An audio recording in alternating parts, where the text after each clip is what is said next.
আসসালামু আলাইকুম ওরহমাতুল্লাহি ওবারাকাতু। সম্মানিত দিনী ভাই ও বোনেরা, আপনাদেরকে কোরআন শিক্ষার এই অনন্য আয়োজনে স্বাগতম। আজকে আমরা যে ক্লাসটি নিয়ে এসেছি এটি হচ্ছে কোরআন শিক্ষার ৩য় নম্বর বিষয়। আমি আপনাদেরকে প্রথমে বলেছিলাম মাত্র 4টা বিষয় জানতে পারলেই আপনি যে কোনো জায়গা থেকে কোরআন শরীফের রিডিং পড়তে পারবেন ইনশাআল্লাহ। তো সর্বপ্রথমে আমরা হরফের পরিচয় জেনেছি, এরপরে আমরা হরকতের পরিচয় জেনেছি।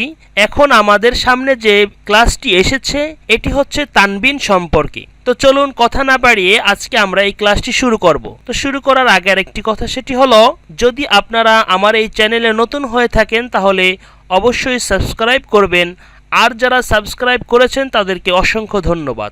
আর বিশেষ করে দেশে এবং প্রবাসে বাচ্চারা সহকারে যারা কোরআন শরীফ অনলাইনে আমার কাছে শিখতে চান তারা অবশ্যই স্ক্রিনে দেওয়া নাম্বারটিতে কল করলেই আমাকে পেয়ে যাবেন ইনশাআল্লাহ।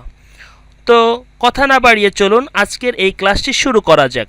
আউযু বিল্লাহি মিনাশ শাইতানির রাজীম। বিসমিল্লাহির রহমানির রহিম। আমাদের সর্বপ্রথম জানতে হবে তানবিন কাকে বলে, তারপরে এর উচ্চারণ। তানবিন বলা হয় 2 জবর 2 জের এবং 2 পেশকে তানবিন বলা হয়, অর্থাৎ 2 জবর 2 জের 2 পেশকে তানবিন বলা হয়। এখন আমরা জেনে নিব তানবিনের উচ্চারণটা কিভাবে করতে হয়। তানবিনের উচ্চারণ করতে হবে আমরা পূর্বে হরকতের উচ্চারণ যেভাবে করেছি, অর্থাৎ হামজা জবর আ, হামজা জের ই, হামজা পেশ উ, বা জবর বা, বা জের বি, বা পেশ বু। এই আ ই উ এবং বা বি বু এই উচ্চারণের সাথে শুধু এন যুক্ত করলেই হয়ে যাবে তানবিনের উচ্চারণ, অর্থাৎ হামজা 2 জবর আন, হামজা 2 জের ইন, হামজা 2 পেশ উন, অর্থাৎ একসাথে বলা হয় আন ইন উন। এরপরে বার সাথে একটা দেখতে পাচ্ছেন আলিফ রয়েছে, এটা শুধু জবরের ক্ষেত্রে এই আলিফটা ব্যবহৃত হবে। এই আলিফটা আপনি পড়ার সময় ব্যবহার করতেও পারেন, নাও করতে পারেন, কোনো সমস্যা নেই। তাহলে এখানে উচ্চারণ একই উচ্চারণ হবে, যেমন বা আলিফ 2 জবর বান, অথবা যদি আপনি আলিফটাকে বাদ রেখে দেন তাহলে ওই একই উচ্চারণ হবে বা 2 জবর বান। এরকমের করে বা থেকে ইয়া পর্যন্ত প্রতিটি অক্ষরের সাথে আলিফ যুক্ত রয়েছে। এটি আপনি পড়ার সময় ইচ্ছা করলে পড়তে পারেন, অথবা যদি সহজে আপনি তাড়াতাড়ি করার চেষ্টা করেন তাহলে আপনি আলিফটাকে ছেড়ে দিতে পারেন, কোনো সমস্যা নেই। তাহলে চলুন এখন আমরা এই আলিফ থেকে ইয়া পর্যন্ত 2 জবর দিয়ে কিভাবে পড়তে হয় উচ্চারণগুলো আমরা শিখে নিই। হামজা 2 জবর আন, বা 2 জবর বান, অথবা এখানে বলতে পারেন বা আলিফ 2 জবর বান।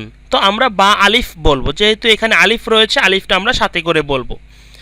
বা আলিফ 2 জবর বান, তা আলিফ 2 জবর তান, সা আলিফ 2 জবর সান, জিম আলিফ 2 জবর জান, হা আলিফ 2 জবর হান, খ আলিফ 2 জবর খন, দাল আলিফ 2 জবর দান, জাল আলিফ 2 জবর জান, র আলিফ 2 জবর রন, জা আলিফ 2 জবর জান, সিন আলিফ 2 জবর সান, শিন আলিফ 2 জবর শান, সৎ আলিফ 2 জবর সন, দত আলিফ 2 জবর দন, ত আলিফ 2 জবর তন, জ আলিফ 2 জবর জন, আইন আলিফ 2 জবর আন, গইন আলিফ 2 জবর গন, ফা আলিফ 2 জবর ফান, কফ আলিফ 2 জবর কন, কাফ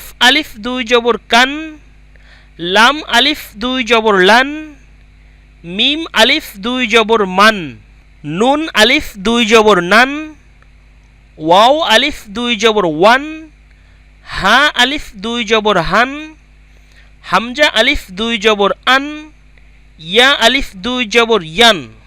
তো ভিউয়ার্স, আজকের ক্লাস এ পর্যন্তই।